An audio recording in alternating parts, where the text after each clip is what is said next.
Halo semuanya, perkenalkan saya Gerald, ada teman saya Sultan, Raisa, dan Andre akan membahas tentang suatu jurnal yang berjudul SARS-CoV-2 Cell Entry Depends on ACE2 and TMPRSS2 is blocked by a clinically proven protease inhibitor. Jurnal ini baru saja dirilis bulan April ini, membahas mengenai prevention dan treatment yang mungkin yang dilakukan untuk COVID-19. Selanjutnya, SARS-CoV-2 itu sebenarnya apa sih? Introduction-nya adalah SARS-CoV-2 adalah strain yang menyebabkan penyakit, yaitu COVID-19. Jadi sama seperti penamaan HIV dan AIDS, di mana HIV adalah virusnya dan AIDS adalah penyakitnya, sama seperti SARS-CoV-2 adalah virusnya dan COVID-19 adalah penyakitnya. Dipercaya juga sebagai zoonosis, memiliki asal dari hewan dan tertransmit atau zoonosis ke manusia, karena virus ini memiliki kemiripan genetik yang cukup besar, sekitar 80% ke coronavirus yang ada di bat. Tapi hingga sekarang media perantaranya antara bats dan humans itu belum diketahui jelas. Lalu kita bisa lihat biological structure dari SARS-CoV-2 ini.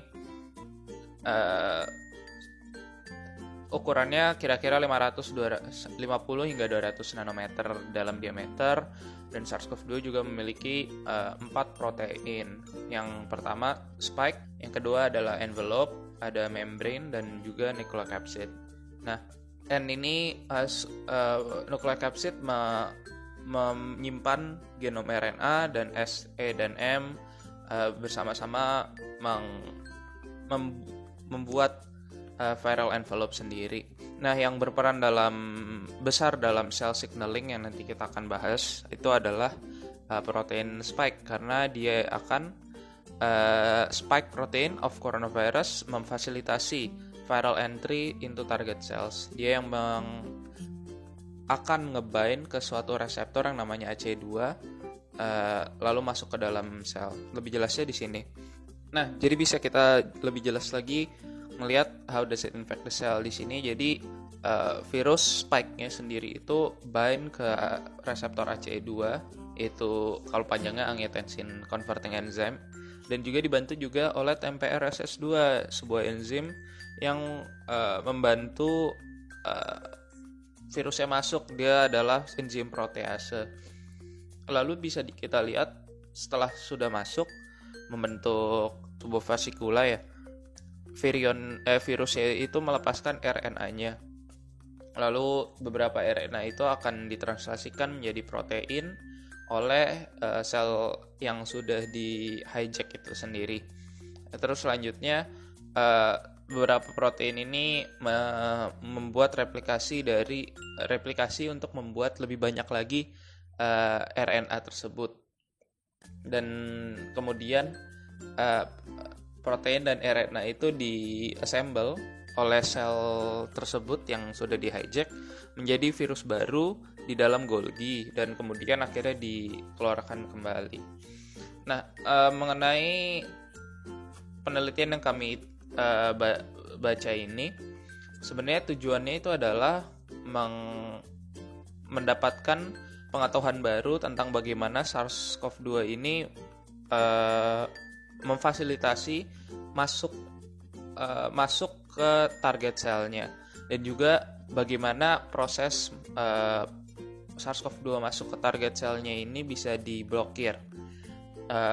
Jadi ada beberapa metode yang digunakan dalam jurnal ini, yaitu plasmid yang pertama untuk melipat gandakan RNA dan juga virusnya. Yang kedua adalah quantification of cell viability, dilakukan dengan cell tilter glutathione-luminescent cell viability assay PROMEGA. Kedua ada infection with authentic SARS-CoV-2, jadi beneran disuntikan ya SARS-CoV-2-nya langsung. Terus keempat ada pseudotyping of VSV and transduction experiments. Selanjutnya ada analysis of SARS-2 expression and particle incorporation. Itu SARS-2 itu adalah SARS-2 strain, sama aja jadi sama SARS-CoV-2. Ini menggunakan SDSPH dan immunoblotting. SDSPH elektroforesis yang umum digunakan menggunakan poliakrilamid ya, dan juga SDS sendiri ditambah larutan SDS sendiri.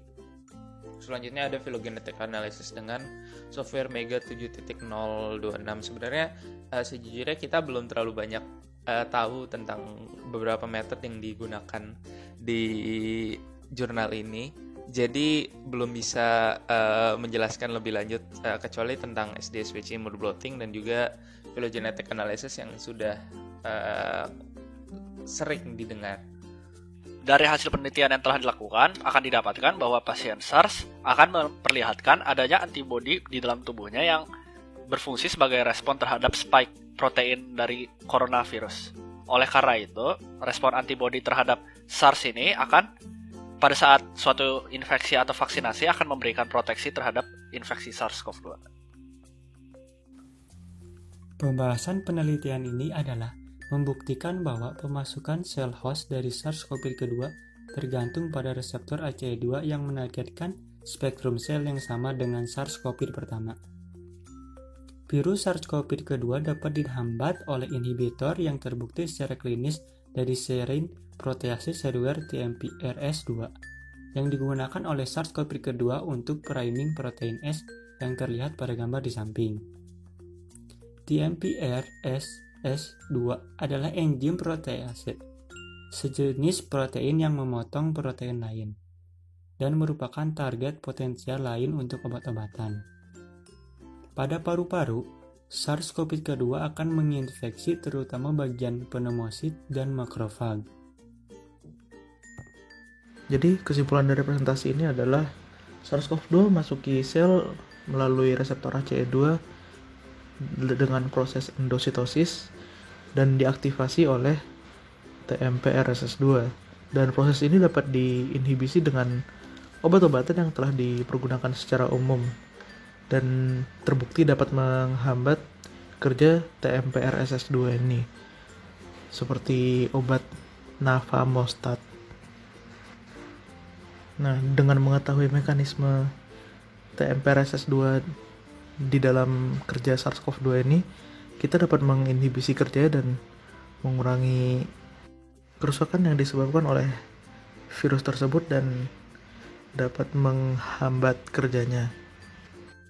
Selain dengan menghambat TMPRSS2, kita juga dapat menghambat kerja SARS-CoV-2 dengan beberapa obat-obatan lain seperti remdesivir yang menginhibisi RNA-dependent RNA polimerase, lalu ritonavir yang menginhibisi proteinase yang digunakan untuk menyusun komponen pembentuk virus dari poliprotein. Lalu ada juga kloroquine yang dapat kita gunakan untuk menghambat kerja dari PCALM, yaitu kargo yang digunakan untuk melakukan endositosis dari virus SARS-CoV-2 ini. Sekian penjelasan dari kami. Terima kasih.